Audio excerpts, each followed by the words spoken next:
Réalité professionnelle. Réalité professionnelle, votre magazine qui a pour mission d'éradiquer les taux élevés des chômages en République démocratique du Congo. Réalité professionnelle connaîtra la participation des experts des plusieurs domaines de la vie pour informer et former les étudiants qui finissent les études sur les stratégies à trouver de l'emploi, car la plupart des offres qui sont publiées ne correspondent pas avec la formation reçue à l'université. Réalité professionnelle avec un invité permanent, M. Alain Poutou, directeur des ressources humaines et expert en insertion professionnelle. Pour tout contact, 082 53 916. Réalité professionnelle, chaque mercredi à 20h et en rediffusion vendredi à 20h sur KUN 24 FM. 87.6, la fréquence agréable. Chers auditeurs, merci d'être au rendez-vous de ce magazine Réalité professionnelle. Cette émission a été conçue après une réelle constatation des difficultés de jeunes diplômés de trouver un emploi décent. Malgré le diplôme, ils sont toujours en chômage et le chômage est toujours élevé en République démocratique du Congo. C'est ainsi que dans cette émission, nous allons parler d'un thème très important qui est la problématique de l'insertion professionnelle de jeunes universitaires. Je ne suis pas seul dans ces studios. Nous avons un invité qui est M. Alain Poutou. Il est expert en ressources humaines et formateur au Centre de formation d'appui à l'entrepreneuriat et insertion professionnelle de Saint-Paul de la 10e rue à Limete, ici à Kinshasa. Salut, M. Alain Poutou. Oui, merci beaucoup, monsieur le journaliste, de votre invitation. Merci pour moi, surtout, d'avoir répondu à notre invitation. Alors, M. Alain, je disais que plusieurs étudiants qui finissent leurs études, mais ils sont toujours en chômage, alors qu'il y a des entreprises publiques, des entreprises privées également, mais le taux de chômage est toujours élevé. À l'époque, l'université était considérée comme un endroit où on formait de véritables élites. Et c'est là même que le responsable des entreprises venait puiser de cadres. Aujourd'hui, ce n'est plus le cas. Alors, qu'est-ce qui justifie aujourd'hui le taux élevé du chômage en République démocratique du Congo, vous en tant qu'expert en ressources humaines? Merci, monsieur le journaliste, de votre question. La réponse que je vais donner à votre question aura plusieurs volets. Oui.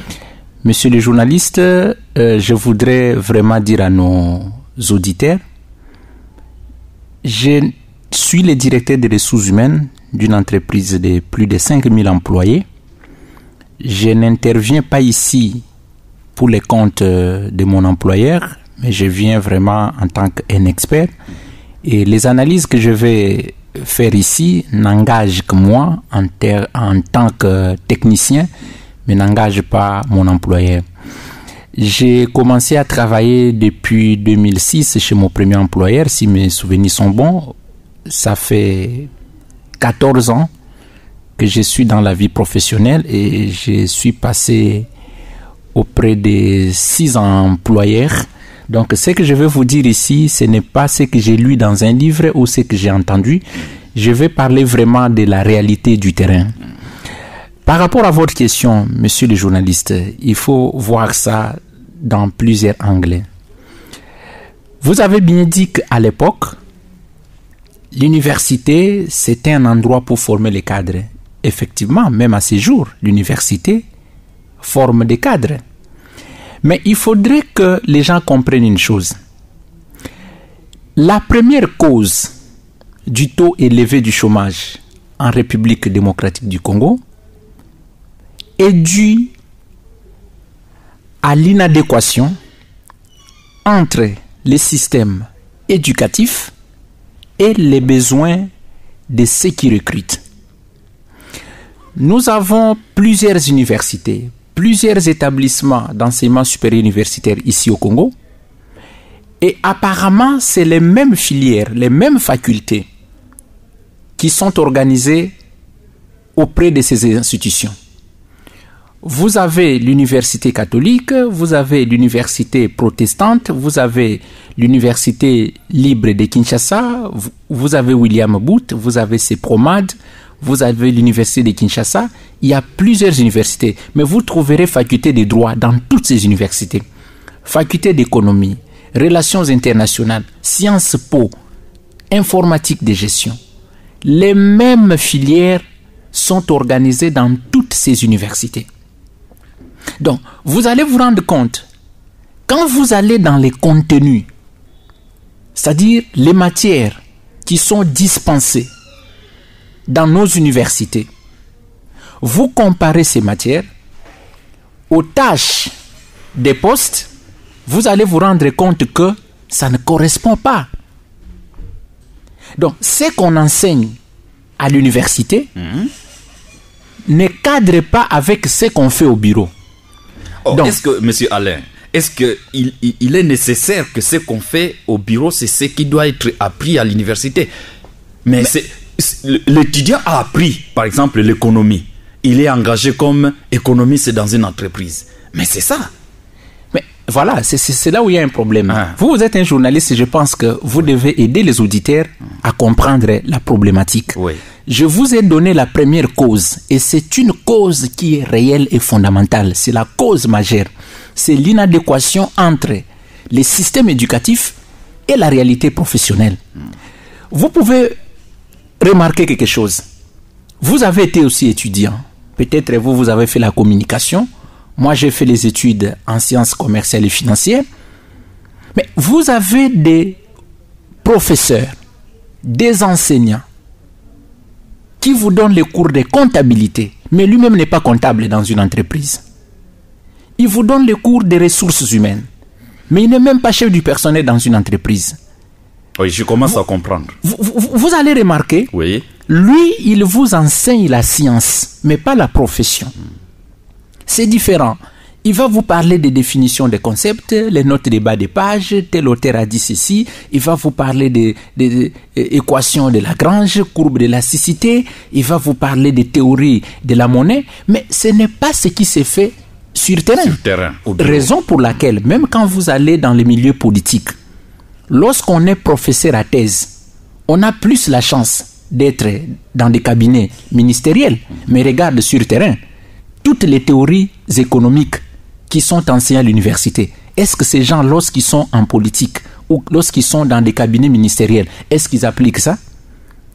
Alors c'est différent lorsqu'on prend par exemple un secrétaire général, on fait de lui un ministre ou on fait de lui un conseiller parce que celui-ci, c'est un technicien, c'est ce qu'il fait au quotidien. Par contre, c'est lui qui a une thèse, l'universitaire, lui il est dans la recherche, il est dans la conception, mais il n'est pas dans l'opérationnel. Vous comprenez? Donc c'est pour ça que je vous ai dit, la première cause, à mon avis, du chômage, moi j'attribue ça au système éducatif. C'est-à-dire nous sommes dans un système éducatif que nous avons hérité de l'époque coloniale. Le monde évolue, mais le système est resté obsolète. Le système n'a pas été adapté par rapport à ce qu'on fait sur le terrain. La deuxième cause, c'est le mauvais choix des filières par les étudiants eux-mêmes. Vous remarquerez, monsieur le journaliste, la plupart des étudiants qui sont aux facultés de droit ou à la communication sont ceux-là qui ont fini les études en littéraire. C'est-à-dire, ils supposent que c'est la continuité de ce qu'ils ont fait aux humanités. Alors que pour choisir une filière à l'université, il faut tenir compte de la cartographie. Il faut faire d'abord la cartographie du marché de l'emploi. Il faut comprendre les besoins du marché avant d'aller choisir une filière à l'université. Mais c'est parce que vous avez fini les études humanitaires en commercial et administratif, vous allez vous inscrire à l'UEC ou vous allez en économie. C'est ça que l'erreur que beaucoup commettent et cette erreur les rattrape dans la vie quotidienne. Alors, la troisième cause... Mais peut-être parce que pour mieux s'adapter, parce que il a fait les sciences commerciales et quand il fait l'économie à l'université, vous voyez que c'est de façon équilibrée, il va bien s'adapter. C'est même là qu'il y a l'erreur, à mon avis, de nos institutions supérieures universitaires. en principe, on devrait avoir des spécialistes en orientation professionnelle dans toutes les universités. Lorsque les gens viennent s'inscrire, il faut qu'il y ait des experts en orientation ou en insertion professionnelle pour orienter les étudiants dans leur choix. Ce n'est pas parce que vous regardez qu'il y a une filière dans telle université qu'il faut nécessairement vous inscrire dans cette filière. Il y a des filières par rapport aux besoins du marché qui ne devraient pas avoir des étudiants. Mais malheureusement, ce n'est pas le cas. Vous comprenez? Et la troisième cause, c'est cette problématique des années d'expérience qui est imposée dans les offres d'emploi. 2 ans, 5 ans. Oui, mais la majorité de ceux qui cherchent de l'emploi sont des gens qui viennent de l'université. Ces gens n'ont pas encore travaillé. Mais lorsque dans des offres d'emploi, on leur exige 2 à 5 ans d'expérience, mais c'est une façon de les décourager. C'est pour cela que j'ai dit nos députés qui sont dans l'hémicycle devraient normalement chercher comment légiférer une loi pour mettre fin ou pour interdire cette exigence des années d'expérience dans des offres. Quelqu'un qui n'a pas encore travaillé doit avoir l'expérience comment? Parce que pour avoir l'expérience, il faut travailler. Donc ça aussi, c'est parmi les causes qui découragent, qui font à ce que les gens se retrouvent au chômage. Et une autre cause que je vais ajouter, c'est la mauvaise présentation du dossier. La majorité de ceux qui cherchent de l'emploi, quelqu'un vous dira: je suis licencié en économie, je suis licencié en droit, je suis licencié en sciences commerciales et financières. Mais lorsque vous regardez son dossier ou sa candidature pour répondre à un poste, vous regardez les contenus, mais vous serez choqué. De quelle manière? Donc, les gens ne savent pas comment préparer les dossiers. Les dossiers ne sont pas très bien présentés. Parce que vous savez, monsieur les journalistes, lorsque vous voulez chercher de l'emploi, c'est-à-dire vous êtes un vendeur de compétences, de l'autre côté, vous avez celui qui recrute. Donc, on est dans un marché. Il y a l'acheteur, il y a le vendeur. Mais ce qui met l'acheteur et le vendeur en contact, c'est le produit. Mais maintenant, si le produit n'est pas d'une bonne qualité, ou si le produit ne répond pas aux besoins de l'acheteur ou des consommateurs, même si vous l'avez mis sur le marché, il ne sera pas acheté. Donc, les gens qui cherchent de l'emploi présentent mal la candidature. Je vous dis, je suis directeur des ressources humaines. C'est le travail que je fais au quotidien. Nous recevons des offres d'emploi. Nous recevons des candidatures lorsque nous publions des offres. Mais quand vous regardez ce que les gens écrivent, vous comparez ce qu'il a mis par écrit à sa formation universitaire, mais vous avez tendance à vous poser la question, mais on est dans quel monde? Okay. Donc, les gens doivent apprendre comment présenter un bon CV. Ça, c'est d'abord le premier outil. Ici, il n'est pas question d'un CV tel que le commun des mortels est habitué à rédiger. Une seule page, les noms des parents, les titres de son mémoire de fin de cycle ou de son travail de fin d'études, ce qu'il a publié, fils de ceci, territoire d'origine, langue parlée, stage effectué. Non, ça, c'est pas un CV. Par rapport aux réalités actuelles du marché de l'emploi, il y a un modèle spécifique du CV. Dans le système des Nations Unies, on appelle ça formulaire P11. Lorsque vous êtes dans les mondes des ONG internationales, on appelle ça CV détaillé ou CV actualisé. C'est-à-dire, c'est un CV qui doit avoir 9 à 10 rubriques et vous devez les faire entre 2 à 4 pages. Il ne faut pas dépasser 4 pages, il ne faut pas aussi l'avoir moins de 2 pages. Donc, vous devez mettre des éléments musclés qui vont faire à ce que, dès que le recruteur reçoit votre CV, il a déjà une idée de ce que vous êtes. Et c'est ce qui lui donne l'envie de vous inviter pour des interviews ou pour les autres étapes du processus de recrutement. Finalement, je voulais d'ailleurs vous poser cette question, cette très belle question. Ça entre en compte dans la stratégie de l'étudiant, du jeune universitaire, de trouver un emploi. Est-ce qu'à part le CV, il y a d'autres stratégies? Oui, à part le CV, il y a aussi la lettre de motivation que beaucoup confondent avec demande d'emploi. Vous comprenez? Donc, il y a une autre manière. Il y a une autre manière de rédiger. C'est pour ça que je vous ai dit, parmi les causes, la présentation du dossier de candidature est un facteur qui fait à ce que les gens ne soient pas facilement sélectionnés. Donc, lorsque l'offre est déjà publiée, ici, on ne peut plus rédiger la demande d'emploi. Monsieur, l'honneur me choisit de venir auprès de votre haute personnalité, solliciter un poste vacant dont les responsabilités vous incombent. Non, ça, c'est pas la lettre de motivation. Ça, c'est demande d'emploi. Et à cela aussi, il y a ce qu'on appelle les techniques d'interview. Maintenant que vous avez passé les autres étapes, vous avez passé les tests, ça dépend d'un système à un autre, et que finalement, on vous invite pour les interviews. Comment réussir l'interview? Comment se tenir face aux gens ou aux membres du panel de l'interview? Il y a des questions qu'on pourra vous poser par rapport à votre prétention salariale. Combien voulez-vous qu'on vous paye?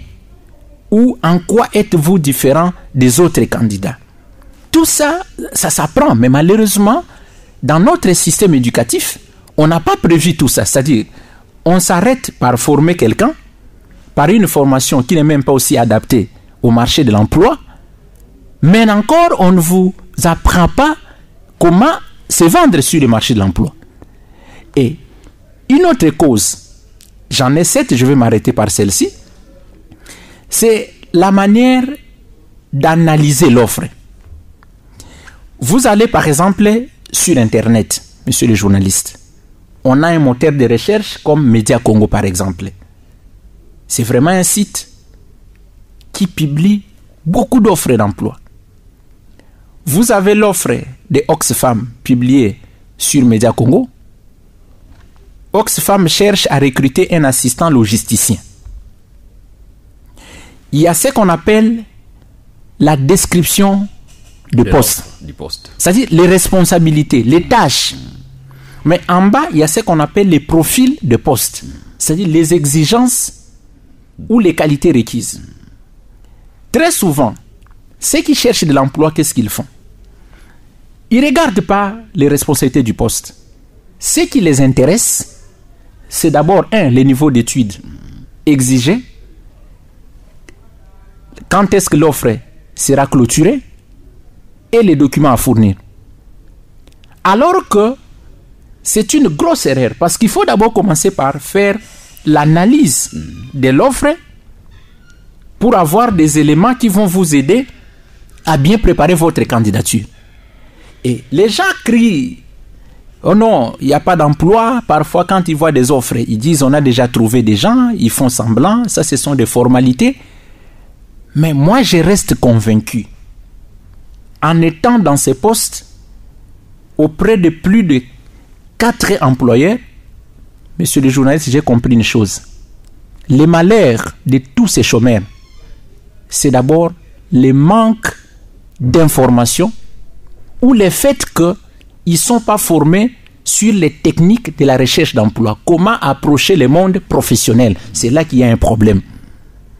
Vous constaterez avec moi que la majorité des gens qui sont au chômage aujourd'hui sont des gens qui focalisent leur recherche d'emploi qu'à des postes qui correspondent aux études qu'ils ont faites à l'université. Oui. Ça, c'est Vous comprenez? Alors qu'il y a quelque chose de fondamental. Vous avez fini des études en droit. Vous ne trouvez pas des postes de conseiller juridique, ni d'avocat conseil. Mais lorsque vous consultez les offres, les opportunités des offres, on cherche des logisticiens, des chargés de monitoring, suivi et évaluation. Vous n'avez pas ces formations-là? Au programme et projet, des assistants administratifs, des assistants financiers et comptables des projets. Alors que dans nos universités, on n'a pas de filière en rapport avec ces intitulés de postes tels que je suis en train de vous les énumérer ici. Alors, si vous voulez vous accrocher à chercher l'emploi qui ne correspond que à vos études faites, mais vous serez malheureux. Ça, c'est l'une des causes qui fait que vous allez regarder ici, il y a beaucoup de chômeurs parce qu'ils n'ont pas la bonne information par rapport à la vie professionnelle. Peut-être qu'ils ne savent pas ce qu'ils doivent faire, mais je suis avocat, qu'est-ce que je dois encore faire? Mais c'est là qu'il y a un problème. C'est pour cette raison, nous qui sommes dans la vie professionnelle, nous devons aider les chômeurs, nous devons aider les jeunes universitaires à connaître les rudiments de la recherche d'emploi. Qu'est-ce qu'il faut faire pour être employable? Ça, c'est important. Alors, M. Alain, vous dites qu'il y a une inadéquation entre la théorie et la pratique. Mais à l'université, il y a également la théorie, il y a aussi la pratique. Les gens apprennent et puis ils vont en stage. Pourquoi vous dites qu'il va exister un fossé entre les deux? Ils sont bien formés. Messieurs les journalistes, ici, je ne mets pas en doute la formation telle qu'elle est organisée dans nos universités. Moi, je m'attaque au système éducatif. Je vous l'ai démontré ici. Vous avez un cours de 120 heures. 80 heures sont assurées par un professeur à thèse. 40 heures autres, on confie à un assistant. Ce qu'on appelle les travaux pratiques. Oui. Mais ces travaux pratiques-là, ça se font où? Dans une entreprise ou toujours dans l'auditoire? C'est dans l'auditoire? Dans l'auditoire. Mais comment est-ce qu'on vient d'apprendre la théorie à l'auditoire et on fait encore la pratique à l'auditoire? Ça peut se faire. Ça ne peut pas se faire. Alors, nous avons un système. 3 ans pour être gradué, 5 ans pour être licencié. Quelqu'un qui a reçu des cours théoriques de première année jusqu'en 3e, et il n'aura que 2 mois de stage. Et c'est ce que vous appelez la pratique. Et encore, au moment des stages, il n'existe pas de partenariat entre les universités et les entreprises. La majorité des stagiaires, lorsqu'ils sollicitent un endroit, ils cherchent un endroit pour passer les stages, ils ne trouvent pas. Ils passent des stages bloqués. Ou alors, pour raison simplement de points, et d'avoir un rapport de stage, ils vont passer les stages à un endroit ou dans une entreprise où on ne leur apprend pas le travail. Généralement, ils passent tout leur temps où on les envoie aller acheter des coca, achète-moi des unités, va voir si la maman là qui fait les maléos a terminé, qui m'amène la bouffe. Mais on ne les apprendra pas de manière concrète ce qu'il faut faire sur le terrain. Alors, qu'est-ce qu'ils doivent faire après avoir possédé une théorie et une pratique toujours à l'université? Qu'est-ce que vous voulez recommander en ce moment?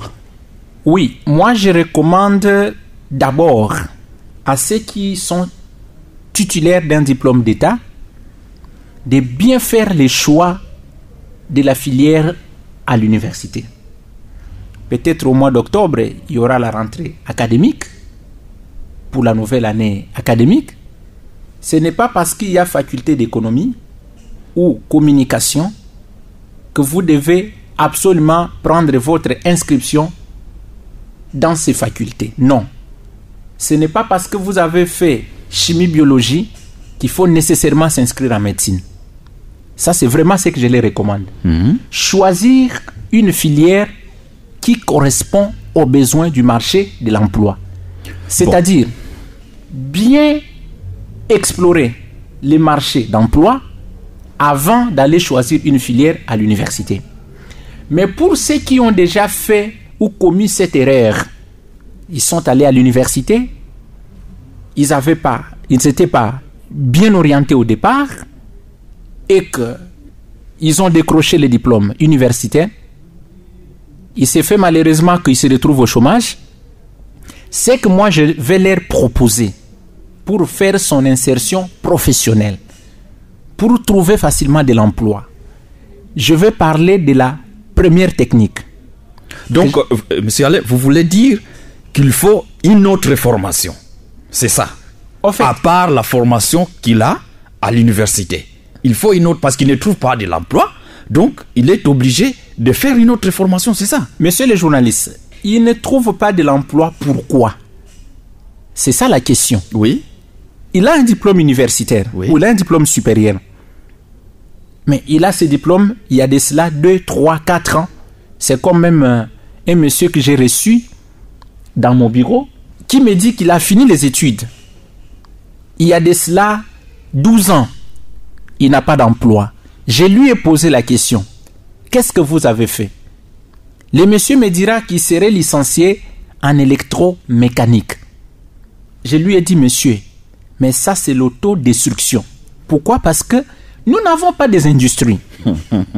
Ce n'est pas parce que vous avez fini en maths physique dans un très bon collège au Bas-Congo, vous dites, ok, je vais m'inscrire à l'Institut supérieur des techniques appliquées. Mais pour quelle option? Pour quelle filière? Il ne suffit pas d'être content qu'on vous appelle ingénieur. Mais il faut faire quelque chose qui va permettre à ce que vous soyez rapidement utilisé. Donc, ce que je vais recommander, c'est d'abord, il faut faire la cartographie du marché de l'emploi. C'est-à-dire quoi? Prendre votre bloc-notes et un stylo, commencez à repérer les intitulés des postes qui reviennent régulièrement dans les offres qui sont publiées.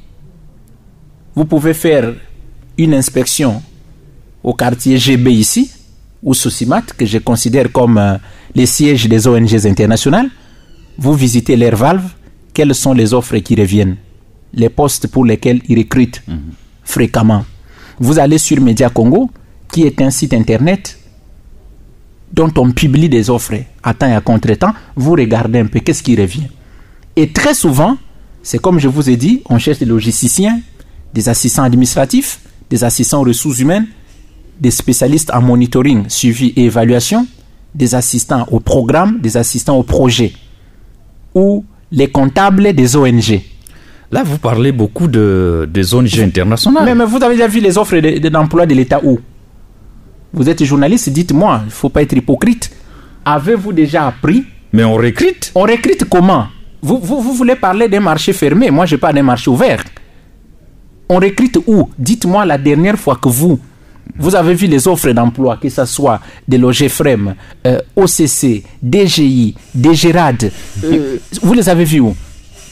Mais les gens sont recrutés tous les jours, d'après vous. Oui. Mais par quel mécanisme? Par quel processus? Alors, je préfère parler d'un marché ouvert. C'est-à-dire là où les offres sont publiées, on donne la chance à tout le monde. Mais apparemment, vous voulez parler de là où il y a les recommandations ou la répartition des entreprises par les quotas des partis politiques. Non, moi je parle d'un marché ouvert. Donc restons dans les marchés ouverts, okay. C'est-à-dire je parle des organisations, des ONG et les multinationales. Vous voyez, ça c'est important. Je préfère parler vraiment de ces secteurs que je maîtrise très bien. Okay. Alors, vous devez d'abord savoir qu'est-ce qu'ils cherchent. Quels sont les intitulés des postes qui reviennent fréquemment dans des offres. Après les avoir identifiés, je vous ai dit généralement c'est les logisticiens qu'on recrute, des assistants au projet, des chargés de suivi et évaluation, des assistants au programme, des assistants financiers, des assistants administratifs. Quand vous regardez souvent ces offres, ce sont ces postes ici. Mais la deuxième étape, c'est de faire l'analyse des termes de référence de ces postes. C'est-à-dire, vous comparez la description des tâches et les profils des postes. C'est-à-dire, lorsqu'on parle d'un logisticien, quelles sont ses attributions? Ça, c'est très important. Après les attributions, quelles sont les exigences pour postuler? C'est-à-dire, qui est-ce qu'on cherche? Là, il y a les diplômes, il y a les années d'expérience, il y a les qualités requises, il y a les tempéraments, la composition de la candidature, la date limite, à qui est-ce qu'on doit adresser la candidature. Tous ces éléments, les CV, la lettre de motivation, ça c'est la partie profil des postes. Qui est-ce qu'on cherche?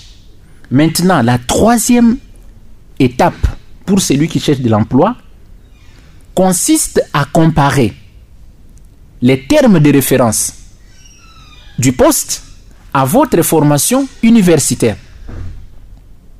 C'est-à-dire, vous avez l'offre en face de vous, même si vous êtes licencié en économie. Ici, c'est Médecins sans frontières qui cherche un comptable. Mais quand vous ne vous retrouvez pas dans toutes ces filières-là, monsieur les journalistes, vous n'aurez toujours même pas. Monsieur les journalistes, un problème mal compris sera mal résolu. Parce que les gens disent qu'ils ne se retrouvent pas. Est-ce que font-ils des analyses des offres? Parce que quand vous analysez, vous vous rendez compte que vous êtes licencié en économie et que Médecins sans frontières recrute un comptable, même si dans l'offre, le diplôme d'économie ou le diplôme en sciences commerciales et financières a été exigé. Là, ce n'est pas le problème. Mais les responsabilités des postes, c'est là où il y a un problème. Est-ce que ce qu'on demande à ces comptables, ce qu'on attend de ces comptables quand il sera au bureau, est-ce que moi, monsieur Roger, je maîtrise ça? Et si vous ne maîtrisez pas? Alors, si vous ne maîtrisez pas, vous passerez maintenant à une autre étape qu'on appelle dans l'insertion professionnelle la conversion ou la reconversion. Donc vous changez de métier. Vous comprenez? Nous avons la conversion ou la reconversion. Lorsque la MONUSCO est arrivée au Congo, à l'époque, 20 ans passés à peu près, il y avait des universitaires, les gens qui ont fini en sciences politiques et administratives, qui travaillaient à l'aéroport comme les manutentionnaires, les bagagistes.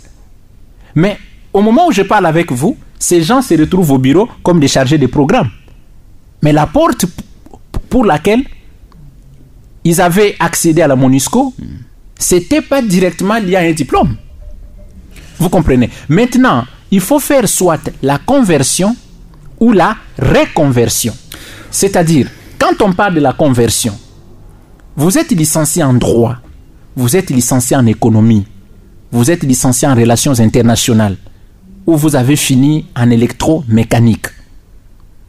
Les offres qui sont publiées sur le terrain ne correspondent pas à votre profil.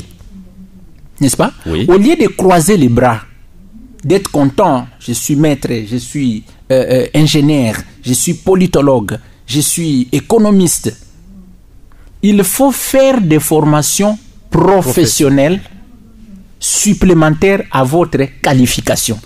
Et que ce soit des formations qui correspondent aux intitulés des postes qui reviennent de temps en temps dans des offres.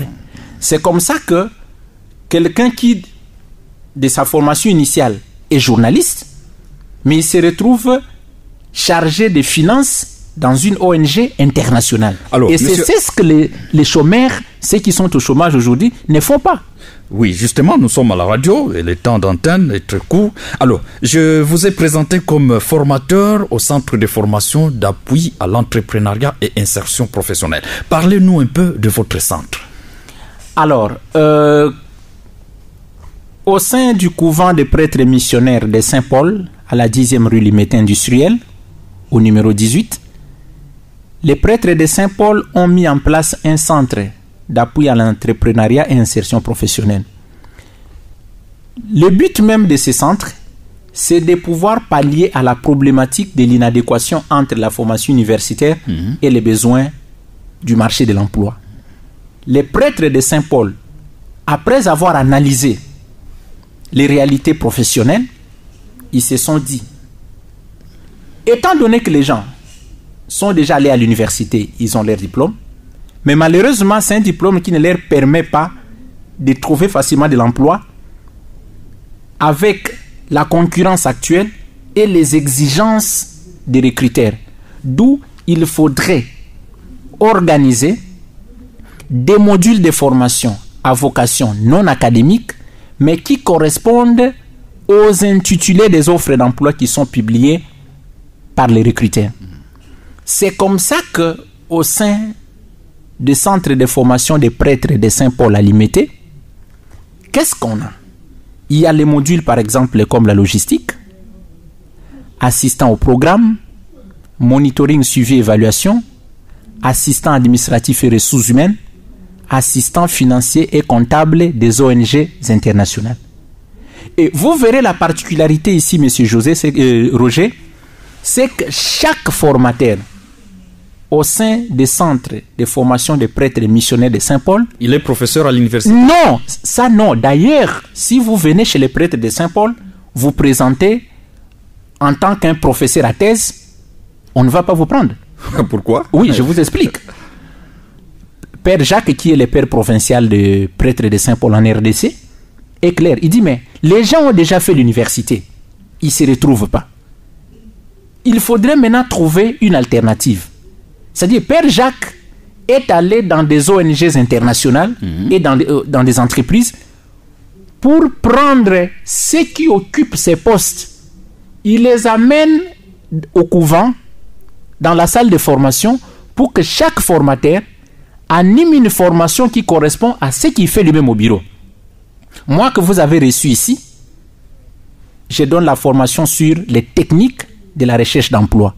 Comment rédiger un CV, lettres de motivation, les techniques d'interview, les techniques pour postuler même si vous n'avez pas 2 à 5 ans d'expérience, comment analyser l'offre d'emploi, comment faire la reconversion professionnelle. J'anime aussi les modules d'assistant administratif et ressources humaines parce que c'est le travail que j'ai fait. Je suis directeur des ressources humaines. Avant de me retrouver directeur des ressources humaines, j'étais assistant financier dans 2 ou 3 ONG internationales. Donc la comptabilité que les ONG utilisent n'est pas la même que la comptabilité OADA. Ou ce n'est pas la même comptabilité que les entreprises.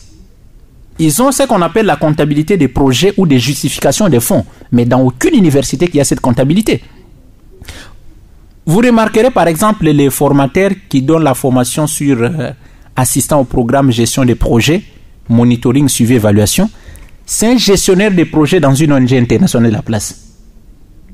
Donc, chaque formateur vient animer les modules de formation qui correspondent au poste qu'il occupe lui-même. Donc, Père Jacques, dans sa méthode de recrutement des formateurs, il doit venir jusque là où vous travaillez. Il doit s'assurer que c'est les postes que vous occupez et vous donner les modules de formation en rapport avec ce que vous faites. Comment celui qui nous suit en ce moment peut venir là-bas? Bon, normalement, ce qu'il faut que les auditeurs retiennent, déjà c'est samedi, à partir de 10h30, il sera organisé un séminaire sur comment chercher et trouver de l'emploi.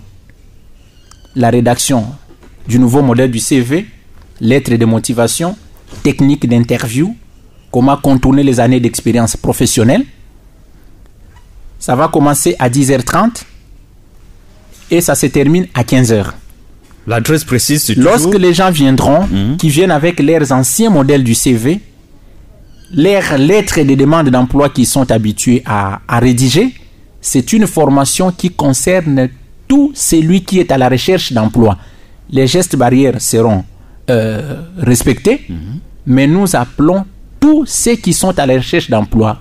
Vous connaissez quelqu'un qui a fini les études, qui n'a pas d'emploi, ou quelqu'un qui travaille, qui veut changer de l'emploi.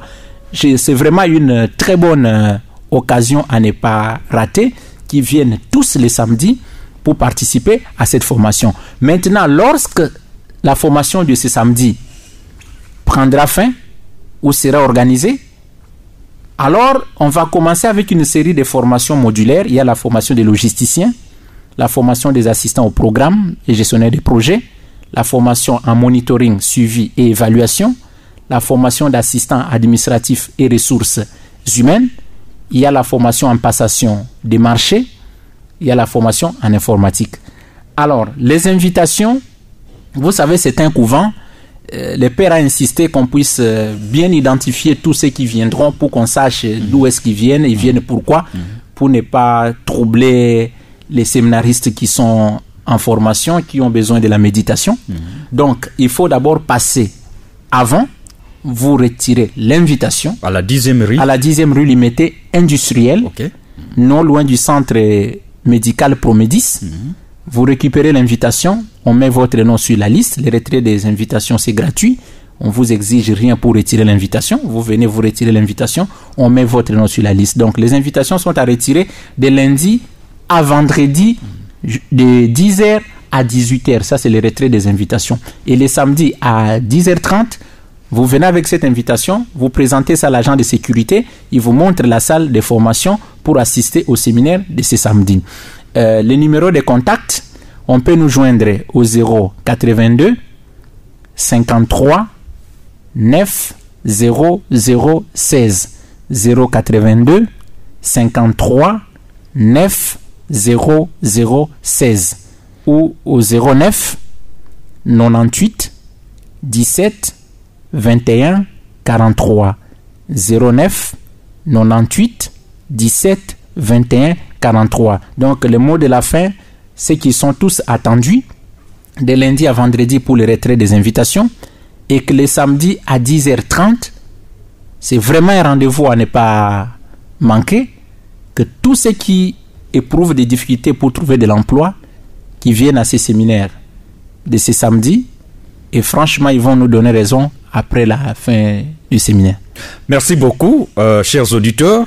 Vous qui manifestez un intérêt dans ce que M. Alain venait de dire, vous passez à la 10e rue limitée industrielle pour retirer des invitations au couvent de prêtres de Saint-Paul. Et le numéro de contact, il vient de vous les communiquer. Donc, nous sommes arrivés à la fin de notre magazine. Nous avons parlé d'un thème très important aujourd'hui qui est la problématique de l'insertion professionnelle des jeunes universitaires. Le chômage bat son plein en République démocratique du Congo. Faites la conversion ou la reconversion professionnelle pour trouver rapidement de l'emploi. Merci Monsieur Alain qui a accepté notre invitation. Je rappelle qu'il est expert en ressources humaines et formateur au centre de formation d'appui à l'entrepreneuriat et insertion professionnelle. Vraiment, vous ne serez pas déçus. Il a la formation, il a tous les atouts pour faire en sorte que vous puissiez trouver de l'emploi. Merci à l'équipe technique, merci à moi-même. Je vous dis au revoir et nous nous retrouvons très prochainement dans ce même magazine Réalité professionnelle. D'ici là, portez-vous bien. Réalité professionnelle. Réalité professionnelle, votre magazine qui a pour mission de éradiquer les taux élevés de chômage en République démocratique du Congo. Réalité professionnelle connaîtra la participation des experts de plusieurs domaines de la vie pour informer et former les étudiants qui finissent les études sur les stratégies à trouver de l'emploi. Car la plupart des offres qui sont publiées ne correspondent pas avec la formation reçue à l'université. Réalité professionnelle avec un invité permanent, M. Alain Poutou, directeur des ressources humaines et expert en insertion professionnelle. Pour tout contact, 082 53 916. Réalité professionnelle, chaque mercredi à 20h et en rediffusion vendredi à 20h sur Kin 24 FM. 87.6, la fréquence agréable.